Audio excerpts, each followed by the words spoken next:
Hello and welcome back to the channel. For the new users, welcome and thank you for joining us. I'm going to be running a new series on the history of South Africa, so stay tuned. I'm sure it's going to be quite exciting. Now, the first modern humans are believed to have inhabited South Africa more than 100,000 years ago.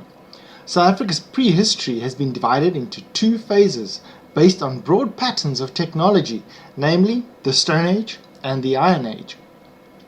After the discovery of hominins at Taung, the Australopithecine fossils in limestone caves at Sterkfontein, Swartkrans and Kromdraai, these areas were collectively designated a World Heritage Site. The First Nations of South Africa are collectively referred to as the Khoisan, the Khoikhoi and the San separately.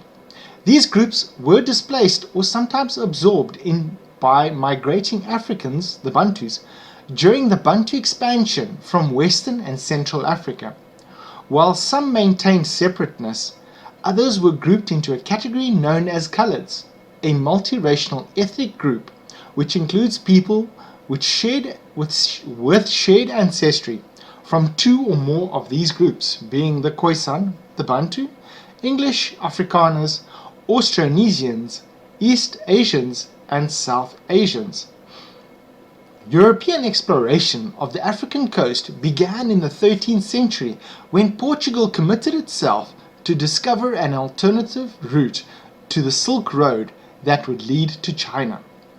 In the 14th and 15th century, Portuguese explorers traveled down the West African coast, detailing and mapping the coastline, and in 1488 they rounded the Cape of Good Hope. The Dutch East India Company established a trading post in Cape Town under the command of Jan van Riebeeck in 1652. European workers who settled at the Cape became known as the Freeburgers and gradually established farms in the Dutch Cape Colony.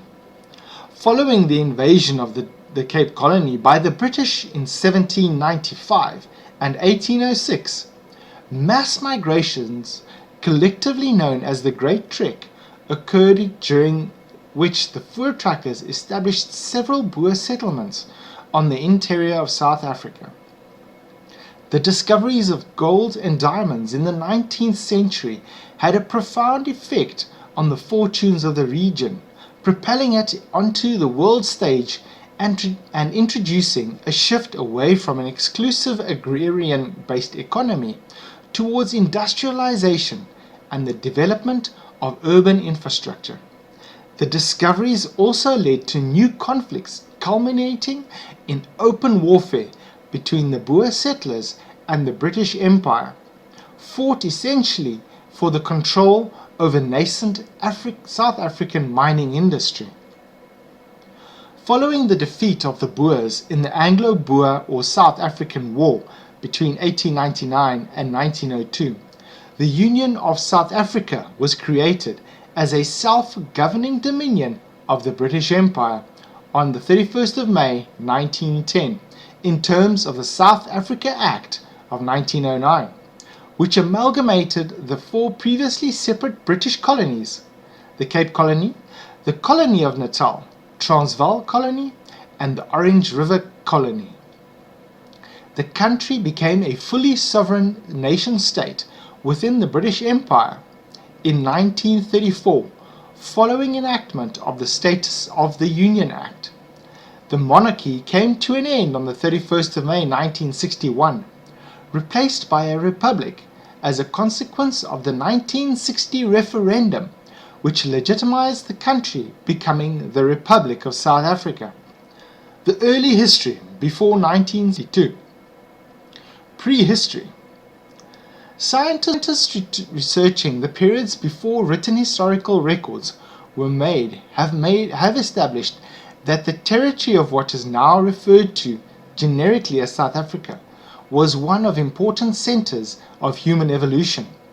It was inhabited by Australopithecines since at least 2.5 million years ago.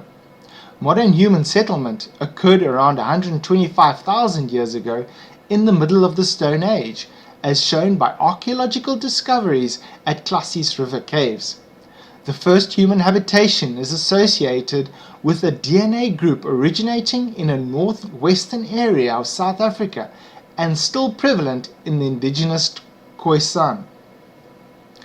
Southern Africa was later populated by Bantu-speaking people who migrated from the western region of Central Africa during the early centuries AD. Professor Raymond Dart discovered the skull of a 2.51 million year old Taung child in 1924, the first example of an Australopithecus africanus ever found. Following in Dart's footsteps, Robert Broom discovered a new and much more robust hominid in 1938, Paranthropus robustus in Kromdraai, and in 1947 uncovered several more examples of Australopithecus africanus at Sterkfontein. At the Bombers Cave in 2002, stones were discovered engraved with a grid or cross-hatch pattern dated some 70,000 years ago. This has been interpreted as the earliest example ever discovered of abstract art or symbolic art by Homo sapiens. Many more species of early hominid have come to light in recent decades. The oldest is Littlefoot, a collection of foot bones of an unknown hominid between 2.2 and 3.3 million years old, discovered at Sterkfontein by Ronald J. Clark.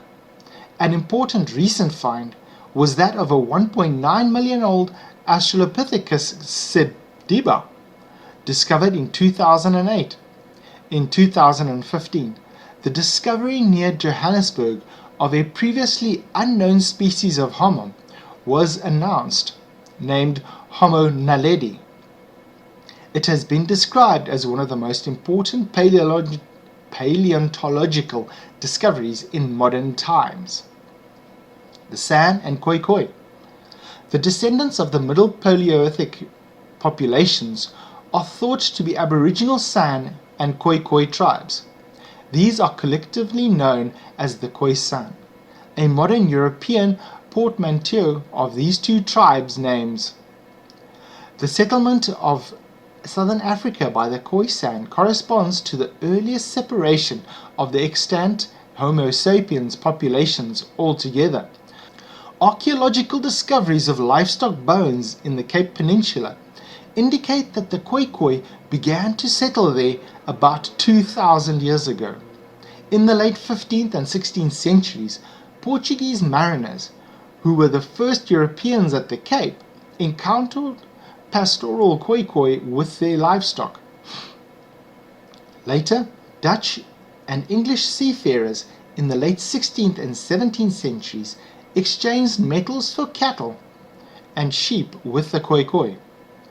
The conventional view is that availability of livestock is one reason why, in the mid-17th century, the Dutch East India Company established a staging post where the port city of Cape Town is today situated. The Bantu expansion was one of the major demographic movements in human prehistory, sweeping much of the African continent during the 2nd and 1st millennia BC. Bantu-speaking communities reached southern Africa from the Congo Basin as early as the 4th century BC. The advancing Bantu encroached on the Khoikhoi territory, forcing the original inhabitants of the region to move more and more arid areas. Some groups, ancestral to today's Nguni peoples, which is the Zulu, the Xhosa, the Swazi and the Ndebele, preferred to live in the eastern coast of what is present-day South Africa. Others, known as the Soto Tswana people, Tswana, Pedi and Soto, settled in the interior on the plateau known as the Highveld, while today's Venda, Lemba and Tsonga peoples made their homes in the northeastern areas of present-day South Africa.